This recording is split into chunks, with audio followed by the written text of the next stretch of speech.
Okay, so today we're diving into a story that sounds like it's straight out of legend. Oh, yeah. Yasuke, an African samurai Wow. in 16th century Japan. No way. Yeah, we've got these excerpts, like focusing on his life, and Okay. I guess our mission here is to find out, like, what can we actually know about this guy? Mm, How did he get to such a crazy position? right. And, I mean, what does it mean for history, like both for Japan and the whole world, you know? Yeah.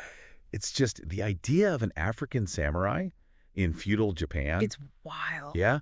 Like, how does it even happen? Well, it's really fascinating. Yasuke's story kind of throws a wrench in a lot of our ideas about what historical Japan was like. Okay, yeah. So to really get this, we got to picture Japan back then, like the 16th century. Okay. This is the Sengoku period. Sengoku. Yeah, it was basically constant warfare between these powerful feudal lords all Yeah. trying to take over. Imagine it like super complicated Game of Thrones, right? With samurai warriors as like the main players. A real-life Game of Thrones. Got it. So where does Yasuke fit into all this? All right, so in this whole mess, there's one guy who really stands out. Oh.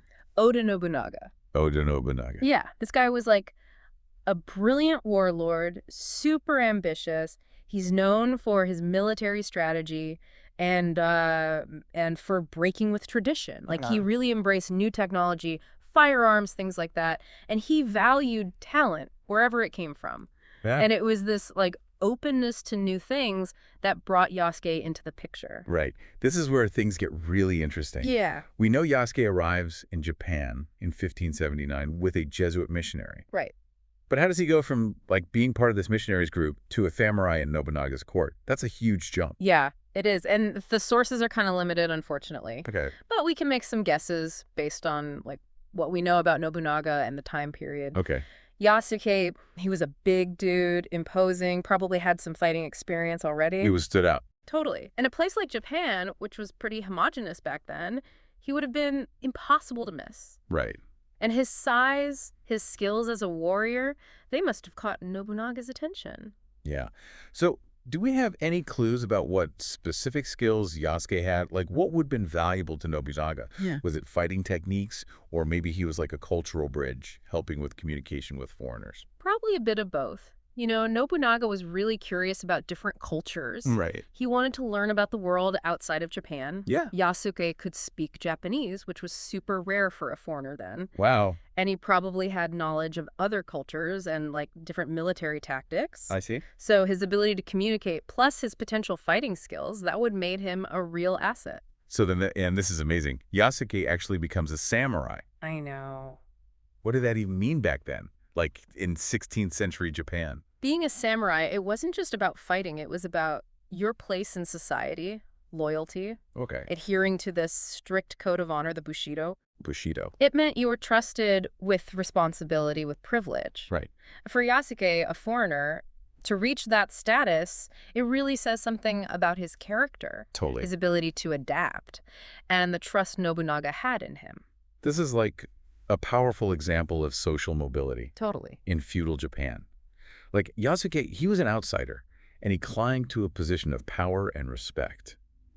It really makes you rethink what we think we know about that time. Absolutely, and it makes you wonder how Yasuke being there might have affected things, like Nobunaga's court, or even his military strategies. Did Yasuke's unique perspective give Nobunaga new ideas? Yeah. Unfortunately, we don't have a lot to go on, history-wise. Right. But we do know that Yasuke served as Nobunaga's bodyguard, Oh, yeah, which says a lot about how much Nobunaga trusted him. for sure. And there are even stories that he fought alongside Nobunaga in battles. Really? Do those stories tell us anything about, like, how he measured up to the samurai code? Well, we don't have, like, detailed battle accounts.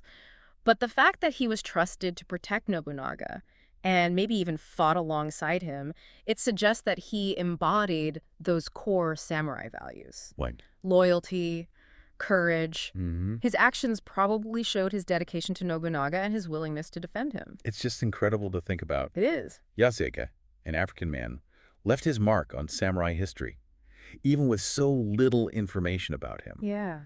It really makes me think differently about cultural exchange back then, in a time that we usually think of as being, very rigid. I think that's the beauty of stories like Yasuke's. They challenge our ideas, they make us look at history in a new way. His legacy lives on, not just because he shows diversity in samurai history, but also because he shows how complex human interactions are, and the possibility of connecting across cultures, even in a totally different time and place. Yeah, that's a good point. So as we wrap up our deep dive into the world of Yasuke, we definitely have more questions than answers. It's true. But maybe that's the whole point. What does his story tell us about the limits of what we know about history? Does Yasuke's experience make you want to find out more about other hidden figures, Yeah. other narratives that, might challenge how we see the past? These are good questions to think about as we learn and grow. Thanks for joining us on this deep dive. Absolutely. Till next time. See you then.